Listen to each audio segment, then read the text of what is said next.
جی السلام علیکم ورحمۃ اللہ وبرکاتہ۔ ہم ایک آزاد اور خود مختار قوم ہیں، اس پرچم کے سائے تلے ہم ایک ہیں۔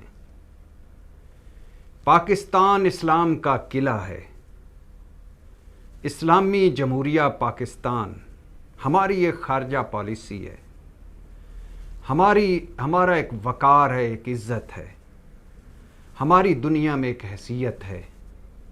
ہم 7ویں ایٹمی قوت ہیں، ہم واحد اسلامی ملک ہیں جو ایٹمی قوت ہیں۔ اس جیسے بہت ساری چیزیں آپ نے سن رکھی ہوں گی، اور یہ جب ساری چیزیں اور ان میں سے اکثر جھوٹی اور من گھڑت چیزیں، بات ٹھیک ہے کہ ہم ایک آزاد اور خود مختار قوم کے طور پہ سامنے آئے تھے، لیکن کیا ہم آزاد اور خود مختار قوم ہیں؟ تو یہ فکرے درست ہیں مگر ان کی تعبیر گراؤنڈ ریالٹی جھوٹی ہے۔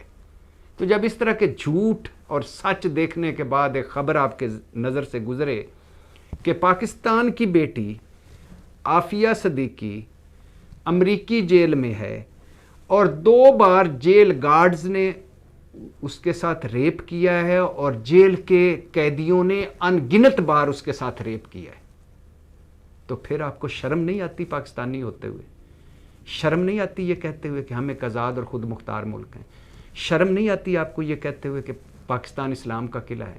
شرم نہیں آتی آپ کو کہتے کہ ہمارا کی عزت ہے اور وقار ہے؟ شرم نہیں آتی ہمارے وزراء اعظموں کو، حکمرانوں کو ایک پروٹوکول میں باہر پھرتے ہوئے گردنیں تنی ہوئی رکھ کر؟ کوئی شرم، کوئی حیا؟ آپ یہ تو نہیں کر سکتے کہ عافیہ صدیقی کو چھڑوا لیں، یہ تو نہیں کر سکتے کہ آپ عافیہ صدیقی کو گھر لے آئیں۔ یہ تو کر سکتے ہیں کہ وہ ہماری بیٹی ہے، وہ اس وقت جیل میں، اگر اس نے کوئی جرم کیا اس کی وہ سزا بھگت رہی ہے اگر جرم کیا ہے، لیکن اس کی عزت نفس تو مجروح نہ ہو۔ وہ ایک جانور، اس ملک میں اس کے ساتھ ریپ ہو رہا ہے مسلسل، جس ملک میں جانوروں کی بھی حقوق ہیں، اور یہ میں نہیں بتا رہا کہ اس کے ساتھ ریپ ہو رہا ہے۔ عافیہ کا وکیل ہے، امریکی ہے، کلائیو سٹیفرڈ، وہ بتا رہا ہے، اور وہ کہہ رہا ہے بحیثیت امریکی میں شرمندہ ہوں، لیکن بحیثیت پاکستانی ہم اتنے بے شرم ہیں کہ ہم شرمندہ نہیں ہیں اس بات پہ۔ ڈوب مرو شرم سے۔ اسلام کا قلعہ، ایٹمی قوت، ہمارا وقار، آزاد اور خود مختار۔ عافیہ صدیقی سے جیل کے گارڈز نے 2 بار جنسی زیادتی کی ہے، یہ امریکی وکیل بتا رہے عافیہ صدیقی کا جو وکیل ہے، جبکہ جیل کے قیدیوں نے عافیہ سے ان گنت بار جنسی زیادتی کی ہے۔ وہ کہہ رہا ہے کہ 10,250 خواتین ہیں امریکی جیلوں میں، اور سب سے برا سلوک عافیہ کے ساتھ ہو رہا ہے۔ اور یہ بھی سنیے، افغانستان، بلگرام ایئر جیل جو ہے، معذرت چاہتا ہوں شہر کا نام بگرام ہے یا بلگرام ہے، بہرحال اس جیل میں عافیہ کے ساتھ جب تفتیش ہو رہی تھی تو بطور تفتیشی حربہ جنسی زیادتی کی گئی، جنسی زیادتی کی گئی۔ اور حکومت پاکستان، اور سب سے زیادہ دکھ کی بات یہ ہے کہ امریکی سفیر کہہ رہا ہے کہ حکومت پاکستان کو پتہ ہے۔ کبھی بولا ہے کوئی آپ کا دفتر خارجہ، کوئی وزیر اعظم، کوئی وزیر اطلاعات، کوئی وزیر داخلہ، کوئی وزیر خارجہ، کوئی سیکرٹری خارجہ، کبھی کسی سطح پہ بولا ہے؟ امریکہ کی کوئی عورت ہوتی ادھر ہماری جیل میں اور اس کے ساتھ ہوتا یہ، اور امریکہ کو پتہ چل جاتا یہ ہوا ہے، لگ پتہ جاتا۔ وہ اعلیٰ حضرت ریمنڈ ڈیوس یاد ہے، جو 2 بندے مار کے پھر ہماری ساری سیاسی جماعتیں، سارے ادارے عدالت میں بیٹھے ہوئے تھے، اور خود اپنے پاس سے ہم نے وہ دیت دی تھی، یعنی ان کو قصاص دیا تھا۔ وہ جو ریمنڈ ڈیوس نے جن 2 بندوں کو مارا تھا، ان کے رشتہ داروں کو پیسے ہم نے دیے، اور اعلیٰ حضرت ریمنڈ ڈیوس جو 3rd کلاس قسم کا ایک امریکی ایجنٹ تھا، اس کو ہم نے جہاز میں بٹھایا اور کابل بھجوایا یا افغانستان، اور وہاں سے وہ امریکہ چلا گیا۔ اور امریکہ میں کچھ دنوں کے بعد، کچھ ہفتوں کے بعد، وہ ایک کار تیز چلاتے ہوئے کوئی جھگڑے میں اس کو اٹھا کے انہوں نے جیل میں ڈال دیا۔ ہم وہ لوگ ہیں جو ایک امریکی 3rd کلاس ایجنٹ کے لیے ہماری ساری حکومتیں ساری جماعتیں اکٹھی ہو جاتی ہیں کہ اس صاحب کو یہاں سے بھجواؤ، خواہ یہ ہمارے بندے ہی کیوں نہ مار چکا ہو۔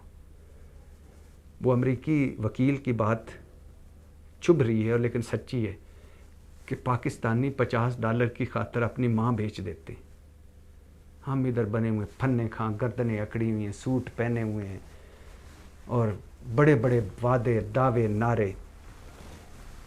2 بار جیل کے گارڈز نے عافیہ سے زیادتی کی ہے اور ان گنت بار جیل کے قیدیوں نے عافیہ سے زیادتی کی ہے۔ سوچئے، اپنی بیٹی، اپنی بہن، اپنی ماں، اپنی سب کے سامنے رکھ کر سوچئے۔ اس نے جرم کیا ہے، چھوڑ دیجئے، یہ لمبی بحث ہے، نہیں کیا چھوڑ دیجئے۔ وہ سزا اس کو 86 سال کی سزا ہے۔ 2010 میں نیو یارک کی عدالت نے سزا سنائی تھی 86 سال کی۔ 18 سال کی عمر میں اس نے وہ امریکہ میں تعلیم کے لیے گئی تھی جہاں وہ اپنا اس کا بھائی تھا، PhD کی، پاکستانی سائنسدان ہے۔ 9/11 میں دہشت گردوں کے حملوں کے بعد اسلامی تنظیموں کو عطیات دیے، اس نے عطیات دیے، الزام ہے اس پہ، اور اس کے بعد FBI کی ریڈار پر آ گئی۔ 10,000 مالیت کی اس نے کوئی نائٹ ویژن چشمے خریدے، کوئی اس کے پاس اسلحہ تھا۔ امریکہ کو شبہ تھا کہ یہ القاعدہ میں شمولیت اس نے اختیار کر لی ہے، اور خالد شیخ جو 9/11 کے حملوں میں جس پہ ملزام تھا کہ وہ ملوث ہے، اس کے خاندان میں اس نے شادی کی۔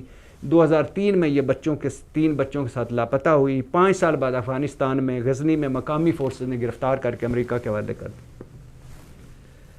یہ ساری سٹوری ہے۔ یہ سٹوری چھوڑ دیجئے غلط ہے یا صحیح ہے، یہی مان لیجئے کہ اس کو صحیح سزا ہوئی ہے، لیکن آپ کو اپنی بیٹی کی عزت لٹتی ہوئی جیل میں نہیں پتہ چلتی؟ کوئی بولتے ہی رہو ظالموں، کوئی نقلی ڈرامے ہی کر لو، کوئی نقلی بات چیت ہی چلا لو، اتنے ڈرے ہوئے، اتنے سہمے ہوئے، اتنے مرے ہوئے ہو، مقدمہ بھی نہیں لڑ سکتے اس کا۔ امریکی وکیل کہہ رہا ہے، امریکی ہے وہ جو کلائیو اسٹیفرڈ عافیہ کا، وہ کہہ رہا ہے کہ خدا کے لیے پاکستانی حکومت کو کہو کہ وہ عافیہ کے لیے کوشش کرے، وہ زندہ تو ہے مگر مر چکی ہے، زندہ لاش ہے، اس کے ساتھ زیادتی ہو رہی ہے۔ 10,000 جو امریکی جیلوں میں عورتیں ہیں ان میں سب سے زیادہ برا سلوک عافیہ کے ساتھ ہو رہا ہے۔ یہ امریکی وکیل بتا رہا ہے اور کہتا ہے میں بحیثیت امریکی شرمندہ ہوں، لیکن اسے کیا پتا کہ ہم شرمندہ نہیں ہوتے، ہمارے یہاں کوئی شرم نامی چیز ہی نہیں ہے۔ شرم ہم نے کھا لی ہے یا بیچ دی ہے۔